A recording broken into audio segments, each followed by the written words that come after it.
Fourth-generation wool producer Andrew King says his shearers' quarters will soon be a thing of the past. Like many merino producers, Mr King saw wool prices shrinking and decided to abandon tradition. It wasn't a tough decision for me to make, as opposed to some others that have died in the wool producers. He's made the switch from wool to meat, running goats and the South African sheep breed, the Dorper. He says it was the smartest business decision he's made. We'd still be going. I mean, we'd just be battling a little bit hard, I think. We'd be running more sheep to try and achieve the same amount of money that we would be with Dorpers. The Department of Primary Industries says sheep and goat meat prices have reached their highest levels, up 60% since 2000. Wool, on the other hand, has dipped to its lowest price in 30 years. Wool prices have dipped fairly low in the last, probably the last 4 or 5 years, particularly the last 2 years. It was not uncommon to see wool averages as low as $400 a bale. Mr King will farewell the last flock of his merinos next week. The Department of Primary Industries expects the trend away from merinos and into goat and sheep meat to continue to rise. It's now conducting its own survey to gain a better snapshot of this growing industry. Bridgette Smith, ABC News, Westfield Station, Longreach. This is considered one of the most dangerous airstrips in the world by the United States military. Fighter jets land on the USS Kitty Hawk every 50 seconds, hitting the deck at speeds of up to 200 kilometres an hour. Well, the weather's obviously not so good cooperating with us. We're on straight-in approaches, so we're not operating as quickly as we'd like to be. The weather's making it hard. The seas, thankfully, aren't that bad, but visibility is probably only about half a mile or so. Australian pilot Rory Houston is spending 2 weeks on the carrier as part of the joint Australian-United States military training exercise. It's good for me to see because obviously we don't have any carriers back home, so to see the rate of effort that these guys put on is pretty impressive. These pilots require nerves of steel. A normal runway is about 2,000 metres long. This one here on the USS Kitty Hawk is just 300 metres. The aircraft carrier is the oldest in the United States naval fleet, and this is its last journey to Australia. But before it retires, it's playing a pivotal role in the largest war games Australian troops have taken part in. And this exercise allows us to integrate with our American partners and to do things on a larger scale that we can do nationally, and to be exposed to capabilities and procedures that we wouldn't have back in Australia on our own. Up to 20,000 troops are fighting a fictional war to help prepare for the real thing. Operation Talisman Sabre takes place over 2 weeks in the Shoalwater Bay area of central Queensland every 2 years. I only spend 0.5% or 1% of my entire career blowing things up. I spend the other 99.5% being ready to do that and developing a skill set that can be put to use to do all kinds of other things. There are 5,000 sailors on board the Kitty Hawk. These exercises allow them to train not only for war but for peacetime rescue operations like those required after the Asian tsunami. Bridgette Smith, ABC News.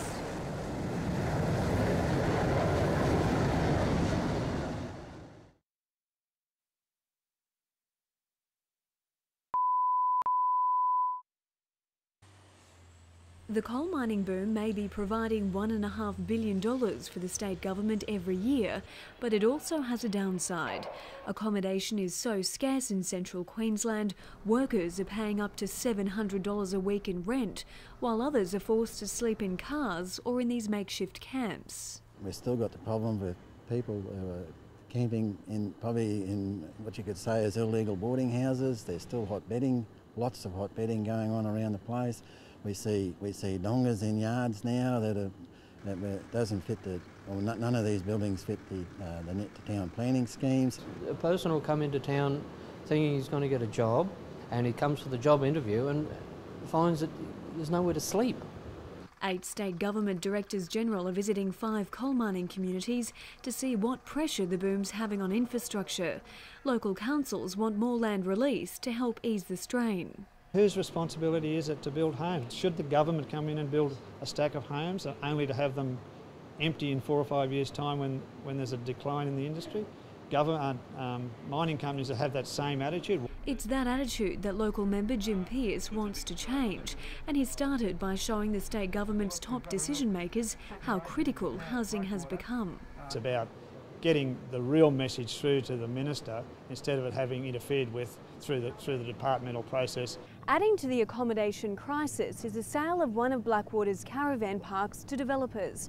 It now means 70 people will be homeless. The local Duringa Council is surveying the town to find out how much land is needed. Bridgette Smith, ABC News, Blackwater.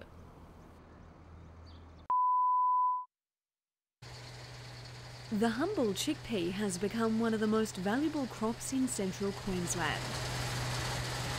At its peak, chickpeas were selling at $700 a tonne, the price doubling because of low stocks in Australia and strong demand from Pakistan, India and Bangladesh. We've never seen prices this high ever in my 30 years in the grain industry, so I think that farmers that got contracts at $700 would want to frame them, because it'll be a long time before we see those sort of levels again, I'd imagine. Almost half of Australia's chickpeas will come from the region this year as other areas battle the drought.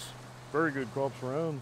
You know, they were under the right cloud at the right time, and you know, but there wouldn't be any chickpeas that were planted that, you know, have been abandoned. I mean, this year with the high price and the way they work, you know, it's been worth harvesting them. But it could have been even better. The chickpea harvest on the Central Highlands could have doubled this season, but the region had run out of planting seed following years of drought. It's been more than a decade since the region had it so good. It's to our benefit that a large area of Australia is, particularly on the eastern seaboard, is in drought, and we'll be able to take advantage of that here with our better crops and better season. Growers are now hoping their luck will last till next season. Bridgette Smith, ABC News, Springshaw. They're reluctant competitors in the cutthroat sheep show circuit. Today, more than 100 stud merinos from around the country travelled to Blackall for the Queensland state titles. It does get competitive, yeah. You know, we're on the. It's like a game of football. You know, when we're on the judging mat and we're against each other, always trying to juggle for position and get our sheep looking just a bit better than our mate next door. Sheep shows are expensive for breeders, but if they win, it can bring prestige and promotion for their stud. For the sheep, it's just a whole lot of fuss. There's grooming to be done, yeah. Bit of trimming, wash a few faces, get the straw off them, get them ready to judge. The winning wool breeders use the Queensland show as a benchmark for quality. Queensland as an area is very important to all or any stud breeders, New South Wales, Victoria, South Australia, because it is one of the largest sheep areas. The Queensland title for Grand Champion Ram went across the border to this 2-year-old merino from Wayuna Stud. It's good to come up to Queensland and give them a little bit of well, just beat them at their at their own game sort of thing. So it's good. With the title comes the accolades most celebrities are accustomed to, the sash and the throng of photographers, followed by more appearances. And the show circuit has only just begun for many. The Queensland Grand Champions will go on to vie for the national titles at Dubbo in August. Bridgette Smith, ABC News, Blackall.